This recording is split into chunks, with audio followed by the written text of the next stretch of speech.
வணக்கம். இது வடலியின் இரவு நேர பிரதான செய்திகளோடு இணைந்து கொள்ளும் நான் ரேகா சுஜேந்திரன். முதலில் தலைப்பு செய்திகள். இடைத்தரகர்களிடமிருந்து விவசாயிகள் காப்பாற்றப்பட வேண்டும் என வடக்கு ஆளுநர் தெரிவிப்பு. வடக்கு கிழக்கு மறுவாழ்வு அமைப்பின் ஏற்பாட்டில் யாழில் 100 பொங்கல் பொதிகள் வழங்கி வைப்பு. திருகோணமலையில் அரசியல் கைதிகளை விடுதலை செய்ய கோரி கையெழுத்து போராட்டம். தமிழர் திருநாளாம் தைப்பொங்கல் கொண்டாட்டத்திற்கு தயாராகும் மன்னார் மக்கள். போம் பிரான்சிஸுக்கு அமெரிக்காவின் மெடல் ஆஃப் ஃப்ரீடம் விருது. தொடர்பான விரிவான செய்திகள். பொருளாதார மத்திய நிலையங்களை இந்த ஆண்டு மீளத் திறப்பதற்கு திட்டமிட்டு வருகின்றோம் என வடக்கு மாகாண ஆளுநர் என் வேதநாயகன் தெரிவித்தார். மரவன்புலோ கமக்கார அமைப்பின் ஏற்பாட்டில் நெல் அறுவடை விழாவும் கமக்காரர் கௌரவிப்பு நிகழ்வும் மரவன்புலோ சகலகலாவல்லி வித்தியாலயத்தில் இன்றைய தினம் இடம்பெற்றது. இதன்போது கலந்து கொண்டு கருத்து தெரிவித்த போதே அவர் இவ்வாறு தெரிவித்தார். இடைத்தரகர்களிடமிருந்து விவசாயிகள் காப்பாற்றப்பட வேண்டும். விவசாயிகளின் உற்பத்தி பொருட்களுக்கு நியாயமான சந்தை விலை கிடைக்க வேண்டும். ஆளுநர் தனது பிரதம விருந்தினர் உரையில் தற்போதைய காலநிலை மாற்றம் விவசாயிகளுக்கு பெரும் சவாலாக மாறியிருக்கின்றது. முன்னைய காலங்களில் நெல் அறுவடையின் போது மழை பெய்வதில்லை. ஆனால் இப்போது மழையின் பாதிப்பை நாம் எதிர்கொண்டிருக்கின்றோம்.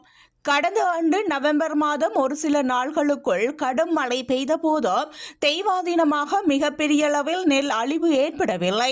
அந்த மழை மற்றும் இப்போது பெய்யும் மழை என்பவற்றால் உங்களின் வயல் நிலங்கள் ஈரலிப்பாக உள்ளன. எனவே இதை விவசாயிகள் சாதகமாக பயன்படுத்தி கொள்ள வேண்டும். நெல் அறுவடை முடிந்த பின்னர் சிறு தானியங்களை பயிரிடுங்கள். அதற்கான விதைகளை வழங்குவதற்கு விவசாய திணைக்களம் பிரதம செயலாளர் ஊடாக நடவடிக்கை எடுத்துள்ளது. வடக்கின் ஏனைய 4 மாவட்டங்களும் குளத்தை நம்பி இருபோகத்தை மேற்கொள்கின்றன. யாழ்ப்பாணத்தில் நெற்செய்கை என்பது வார்பார்த்த பயிராகவே உள்ளது. மழையை நம்பி ஒரு போகம் மாத்திரமே செய்கின்றோம். எனவே தற்போதுள்ள காலநிலையின் மாற்றத்தை பயன்படுத்தி சிறுதானிய பயிர்ச்செய்கையில் ஈடுபட்டு விவசாயிகள் தங்கள் வருமானத்தை அதிகரித்துக் கொள்ள வேண்டும். எமது மண்ணின் தன்மைக்கு ஏற்பவும் இந்த பயிரை உற்பத்தி செய்தால் ஏற்றுமதி செய்யலாம் என்பதையும் ஆராய்ந்து அதற்கேற்ற விவசாய நடவடிக்கைகளை எதிர்காலத்தில் முன்னெடுக்க வேண்டும். அதற்கு விவசாய திணைக்களம் ஊடாக நடவடிக்கை எடுக்கப்படும். இன்று நெல் அறுவடையுடன் சேர்த்து மூத்த விவசாயிகளை கௌரவித்தீர்கள். அதற்கு எனது மனமார்ந்த பாராட்டுக்கள். எங்கள் இளையோர்கள் விவசாயத்தில் இறங்கினால் நான் உற்பத்தியில் சிறப்பான இடத்தை பெற முடியும். வடமாகாணத்தில் என்ன வளம் இல்லை. இலங்கையில் ஏனைய மாகாணங்களுடன் ஒப்பிடும்போது வடக்கு மாகாணத்தில் உள்ளது போன்று வளங்கள் ஏனைய மாகாணங்களில் இல்லை. ஆனால் அதை உரிய வகையில் நாங்கள் பயன்படுத்த தவறி இருக்கின்றோம். இந்த நிகழ்வில் சிறப்பு விருந்தினர்களாக வடக்கு மாகாண பிரதம செயலாளர் இளங்கோவன், யாழ் மாவட்ட செயலாளர் பிரதீபன், வடக்கு மாகாண விவசாய பணிப்பாளர் சுகந்தினி செந்தில்குமாரன், கமநல அபிவிருத்தி திணைக்கள உதவி ஆணையாளர் தெய்வநாயகி பிரணவன், கௌரவ விருந்தினராக கைதடி பிரதேச கமநல அபிவிருத்தி உத்தியோகத்தர் கபில்ராஜும் கலந்து கொண்டார். பாடசாலை மாணவர்கள் உறவர்களின் பல்வேறு கலை நிகழ்வுகளும் இன்று இடம்பெற்றிருந்தது. வடக்கு கிழக்கு மறுவாழ்வு அமைப்பின் ஏற்பாட்டில் இன்று 100 பொங்கல் பொதிகள் யாழ்ப்பாணம் கோப்பாய் பகுதியில் வழங்கி வைக்கப்பட்டுள்ளது. வடக்கு கிழக்கு மறுவாழ்வு அமைப்பின் ஏற்பாட்டில் ஆவரங்கால் தமிழரசு உறுப்பினர் சின்னத்துரை நல்லதம்பி பிள்ளை அவரது நினைவாக பகிர்ந்து உண்போம் எனும் தொனிப்பொருளில் பொங்கல் பானைகள் மற்றும் பொங்கல் பொதிகள் ஆகியவை 100 குடும்பத்தினருக்கு ஆவரங்காலில் அமைந்துள்ள அவரது வீட்டில் வழங்கி வைக்கப்பட்டது. இந்த நிகழ்வில் தமிழரசு கட்சியின் தலைவர் CVK சிவஞானம் மற்றும் வடக்கு கிழக்கு மறுவாழ்வு அமைப்பினர் ஆகியோர் கலந்து கொண்டு பொங்கல் பொதி வழங்கி வைத்ததும் குறிப்பிடத்தக்கது. உலகம் முழுவதும் உள்ள தமிழர்கள் நாளைய தினம் தைப்பொங்கலை கொண்டாட உள்ள நிலையில் மன்னார் மாவட்டத்திலும் பொங்கல் கொண்டாட்டங்களுக்கான பொருட்கொள்வனவில் மக்கள் ஈடுபட்டு வருகின்றனர்.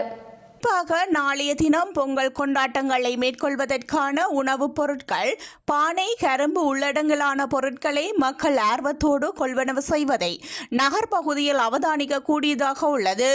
கடந்த சில தினங்களாக மன்னார் மாவட்டத்தில் சீரற்ற காலநிலை நிலவி வருகின்ற போதிலும் மக்கள் தைத்திருநாளை கொண்டாடுவதற்கு தயாராகி வருகின்றமை குறிப்பிடத்தக்கது. மஞ்சளில், வெத்தில, பாக்கு, பானை, சர்வங்கள் எல்லாம் விற்கிறோம். இப்போ இந்த மழை பெய்யுற இந்த சீரற்ற காலநிலை இல்லை, காலநிலை தான் கொஞ்சம் சிக்கல் அடிக்கிறது வழியா வேறு ஒரு பிரச்சனையும் கிடையாது. இப்போ மக்கள் வந்து இப்போ வளம மாதிரியே பொருட்களை கொள்வனவு இப்போ செய்யறது அதில் எந்த மாற்றமும் தெரியல, எந்த மாற்றமும் இல்லை. எங்களுக்கு வளமா மாதிரியே போய் கொண்டிருக்கு. தமிழ் அரசியல் கைதிகளின் விடுதலைக்காகவும் நீண்ட காலமாக தடுத்து வைக்கப்பட்டுள்ள அரசியல் கைதிகளை விடுதலை செய்யுமாறும் அரசிடம் கோரிக்கை வைத்து வடக்கு கிழக்கு தழுவிய ரீதியில் கையெழுத்துக்களை சேகரிக்கும் போராட்டமானது தொடர்ச்சியாக இடம்பெற்று வருகிறது. அந்த வகையில் இன்றைய தினம் திருகோணமலையில் கையெழுத்து சேகரிக்கப்பட்டுள்ளது.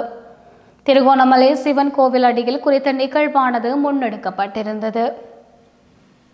மேலும் நீண்ட காலமாக சிறையில் தடுத்து வைக்கப்பட்டுள்ள தமிழ் அரசியல் கைதிகளையும் மற்றும் புனர்வாழ்வு அளிக்கப்பட்டு சமூகமயப்படுத்தப்பட்டு பின்னர் நீதிமன்றத்தினால் விடுதலை செய்யப்பட்ட பின்பும் மீளவும் கைது செய்யப்பட்டு தடுத்து வைக்கப்பட்டுள்ள போராளிகளை விடுதலை செய்ய கோரியும் இந்த கையெழுத்து போராட்டம் முன்னெடுக்கப்பட்டது. போராளிகள் நலம்புரி சங்கத்தினால் வடக்கு கிழக்கு மாகாணங்கள் தழுவிய ரீதியில் கையெழுத்து போராட்டம் முன்னெடுக்கப்பட்டு வருகின்றமை குறிப்பிடத்தக்கது. தை பிறந்தால் வழி பிறக்கும் என்ற முதுமொழிக்கு அமைய எமது உறவுகள் அனைவரது வாழ்வும் சூரிய ஒளியைப் போல் பிரகாசமாக அமைய வேண்டும் என பிரார்த்தித்து வாழ்த்துகின்றேன் என வடக்கு மாகாண சபையின் அவைத்தலைவர் மற்றும் இலங்கை தமிழரசு கட்சியின் பதித்தலைவர் CVK சிவஞானம் தனது வாழ்த்துச் செய்தியில் தெரிவித்துள்ளார். உலக தமிழ் மக்களின் தொன்மை சிறப்புமிக்க தைப்பொங்கல் நிகழ்வு வீடுகள் தோறும், நிறுவனங்கள் தோறும் நாளை மற்றும் நாளை மறுநாள் கொண்டாடப்படுகின்றது. தமிழ் இனத்தின் மரபுரிமை தினமாகவும் இது அமைகின்றது. உலகத்திலே பயிர்களுக்கு சக்தி வழங்கும் சூரியனுக்கும் ஏரலுக்கும் எருதுகளுக்கும் பொங்கல் மூலம் நன்றி கடன் செலுத்தும் தினமாகவே தைப்பொங்கல் விளங்குகின்றது. இவை உழைக்கும் வர்க்கத்திற்கு மதிப்பளிக்கும் தமிழ் இன பண்பாட்டின் வெளிப்பாடாகும். இது ஒரு சைவ தமிழ் மக்களின் நிகழ்வாக உருவாகி வளர்ந்து வந்தாலும் காலப்போக்கில் தமிழ் தேசிய இனத்தின் பொங்கலாக பிரணமித்துள்ளது. இந்துக்கள் அல்லாத ஏனைய சமயத்தவர்களும் குறிப்பாக கிறிஸ்தவ மக்களும் தைப்பொங்கலை கொண்டாடுவதை நாம் காணலாம்.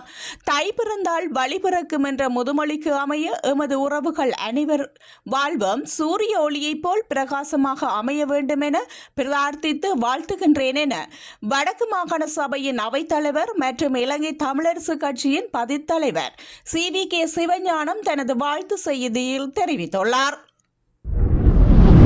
பஸ்களுக்கு மேலதிகமாக பூட்டப்பட்டுள்ள அலங்கார பொருட்களை தடை செய்ய கோருவது வாழ்வாதாரத்தை அளிக்கும் செயல் என திருகோணமலை மாவட்ட தனியார் பேருந்தூர் வரையறுக்கப்பட்ட சங்கம் தெரிவித்துள்ளது.